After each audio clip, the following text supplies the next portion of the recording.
So if you take anything away from today, know that play schemas are a powerful way to turn playtime into productive time. By working with your child's natural instincts, you can create meaningful, playful ways for them to connect and help around the house.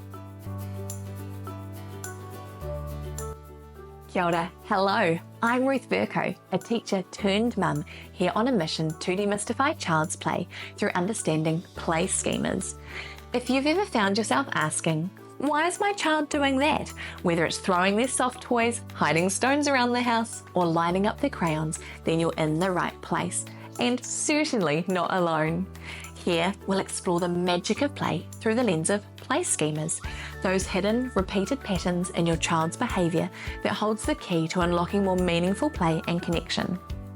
Through understanding play schemas, you'll be able to move beyond those one-off activities and understand the why behind your child's play. Join me each week as we dive into playful insights that will help you bring more joy, connection, and understanding into your parenting journey and set the stage for a lifetime of learning. Let's dive on in. Hello and welcome to Demystifying Child's Play. I'm Ruth Verco. Today I'll be your guide to uncovering how child's play can make your life a little bit easier and a lot more fun. Whether you're listening during nap time or folding another load of laundry, I'm so glad you're here. Now, this is part 4 of what was going to be a 3-part series. Firstly, we looked at independent play. Secondly, we looked at playing with siblings or friends. Then we looked at being adults playing with kids. And now today we're having a look at how to help around the home with play schemas. So jump on in, let's go. So imagine this. You're trying to tidy up the house, but instead of lending a hand, your toddler is throwing toys across the room and your preschooler is rearranging the cushions. Does that sound familiar? What if I told you those seemingly unhelpful behaviours are actually opportunities to engage your child in real tasks around the house while also supporting their natural play schemas? So today we're going to explore how you can use the 10 most common play schemas to help encourage your child to help out at home. By aligning everyday chores with your child's play patterns, you'll not only get things done, but also nurture their creativity and development. Okay, so what are play schemas? They're those natural patterns of play that your child uses to explore the world. Think of them as building blocks or a blueprint of learning and development. Now, this really matters because when we understand these play patterns, we can work with them rather than against them to keep our kids engaged and happy while also teaching them valuable life skills. Okay, so what we're going to do is we're going to look at each of the most common 10 play schemas and see how we can use them to inspire practical ways to involve your child in helping around the house. For each schema, I'll share 2, maybe 3 engaging activities. Now, if you want to have the top 10 play schemas, head to playschemas.com/free for the overall top 10. And what I might do is I'll add this one too. So if you want the cheat sheet for around home, have a look there. Play schemas, that's play, schemas.com/free for these ideas as well about how to get your child to help around the home using schemas to work with them rather than against them. Okay, so trajectory schema. These kids love to throw, drop, or propel objects. So here's how we can channel that energy productively. Watering plants. Give them a spray bottle to help them water plants. It's a fun and active way to keep them engaged. If you're outside and it's summer, see if they can use the hose. They might get a little bit wet, or otherwise just a simple spray bottle. Really good for fine motor skills as well. Another way is tidy up toss. Turn tidying up into a game by letting them throw soft toys or laundry into a basket. Bonus points if you make it a competition. I know that with my 3.5-year-old, if it's a competition, everything is done so much faster. Before I go to the next one, I also want to say, doing these activities, I'm always encouraging you to do them with your child. So another one I'll just quickly add in is putting away washing. For me, I can wash things, I can dry things, I can bring them inside. Putting them away is just not what my body wants to do. I'll do anything else. What I've learnt though, is to get my children to do it is we'll put their clothes in a pile in their room and we'll do it together. So we'll sit down and we might divide them all up into the socks and the undies and the shorts and be like, right, who's going to do the socks? Okay, I'll do the socks, you do the undies, I'll do the shorts, you do the t-shirts. So you're working together. You're modelling, which means showing them how to do things. So my hope is that working with my boys on doing this, they'll enjoy putting away washing way more than I do. Okay, we've done trajectory. We're going to go on to transportation schema. So kids in this schema enjoy moving objects from place to place. And this is really easy to use to your advantage. So you can make them your grocery helper. When you've finished your shopping, let them transport the groceries from bags into cupboards using a toy cart or their hands, or maybe a bag they can even drag along the ground. It's purposeful and satisfying. And it's also helping them know where things go in cupboards. Another thing you could do is help them be a laundry carrier. Ask them to carry folded laundry into the correct room. They'll love the sense of responsibility. And then that extra step, put it away with them. Okay, the rotation schema. Rotating, spinning, and things with circles are all the focus here. Here's how to incorporate it into chores. How about scrub in circles? Let them scrub the floor or table in circular motions with a sponge. After we eat our kai, so our food, at breakfast and dinner and lunch, there's always food on the table. So our children know that they wipe their hands, wipe their face, and then they wipe the table. And quite naturally, it's in circular motions. Another one you can do with this, adding into it, is you can use a spray bottle on the table. We have one that's just water, so they can spray to their heart's content, and then they use a circular motion to clean the table. It gives them a sense of satisfaction. And they may not do it right. And if it's not right for you, I really challenge you, don't jump in and correct it straight away. Model how to do it. Say, oh, when I'm doing my cleaning, I'm going around in circles and I'm checking there's nothing left. And if you see them leave things, try and clean it up when they're not there, because you want to let them have that sense of accomplishment that they are actually helping. If they see that every time they try and clean and help, you go and fix it, they'll get really discouraged. So let them see the success. Another thing you can do is helping them turn handles. So maybe if you've got a garden, you've got lettuce that needs to be washed, get them to use a salad spinner, or maybe even using a hand-cranked whisk, or even just holding the beaters, the electric ones, and letting it go round, seeing how they can join in. A tip with that is one of my children really doesn't like the sound, so we've got some earmuffs that live in the kitchen. So anytime we're using the electric hand beater, the earmuffs go on. It's a way more enjoyable experience. Okay, the orientation schema. This is when children love flipping, turning, or viewing things from different angles. So you could have a go at flipping cushions. So while you're doing some cleaning, say you're doing some vacuuming, you've got to move the rugs and move some things, ask them to flip them around. It feels novel and helps keeping them engaged. If you can handle it, you could ask them to rearrange the cushions if you're happy with them not being the same every week. It feels novel, but it does help keep them engaged. Another way is rearranging shoes. Let them organise shoes on a rack or books on a shelf. It can be satisfying and purposeful.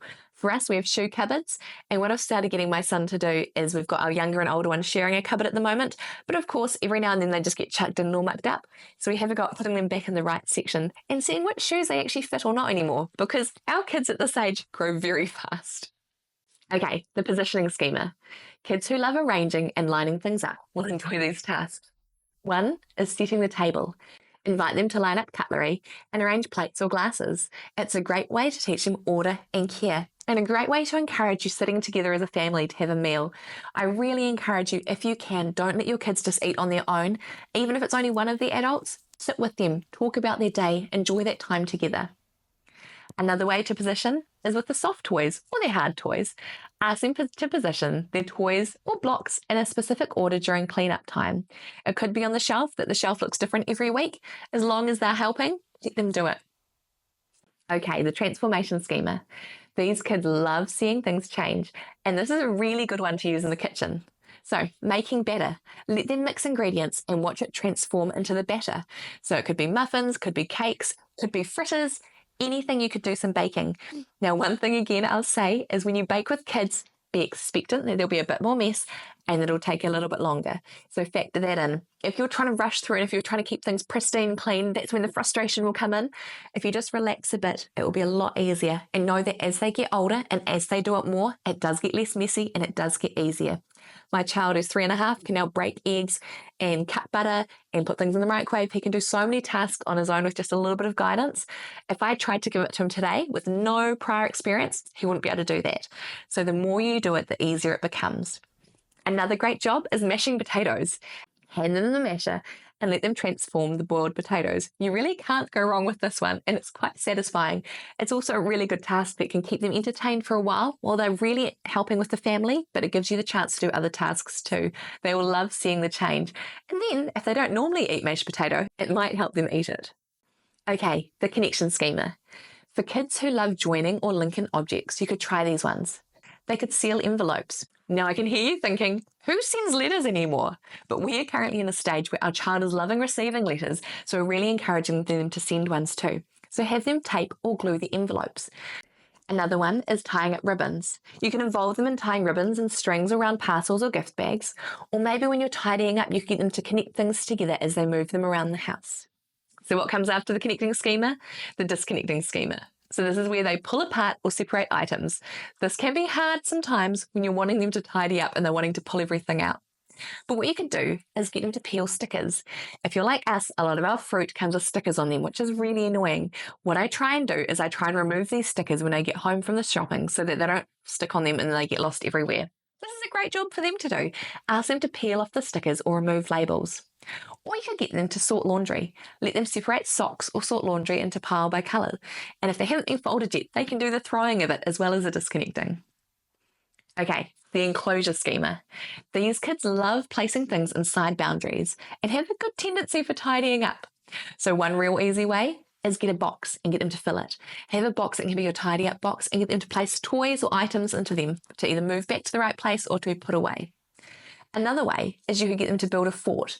So they could be building a fort while organising cushions or blankets. Or it could be the fort station. You can get them to organise the fort station so it's ready for playing with later on.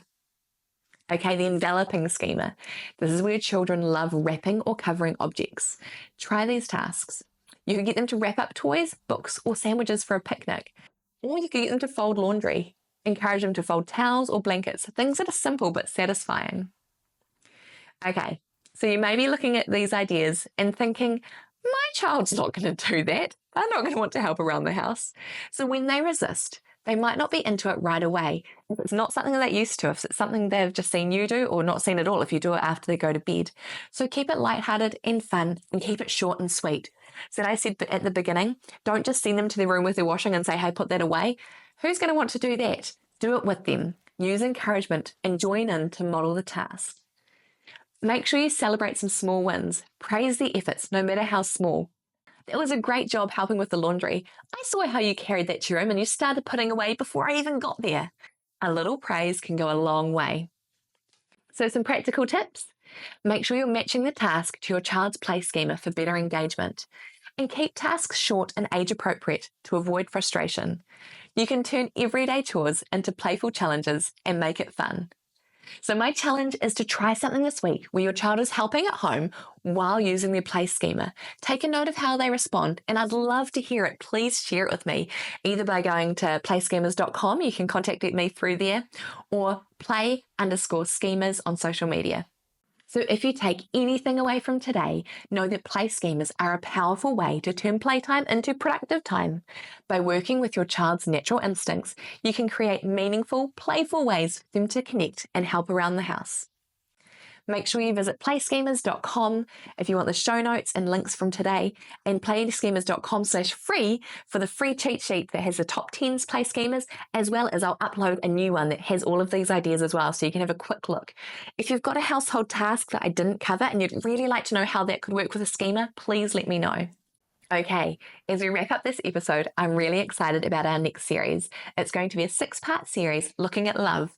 If you're familiar with the 5 love languages, we're going to be starting at looking at love languages on the whole, and then each love language and how you can use play schemas to show your child that they're really loved when you're playing with them or allowing them to play with siblings or on their own. So make sure you tune in. I'm really excited. And if you've got any questions about the love languages, please let me know so I can incorporate them into the episodes.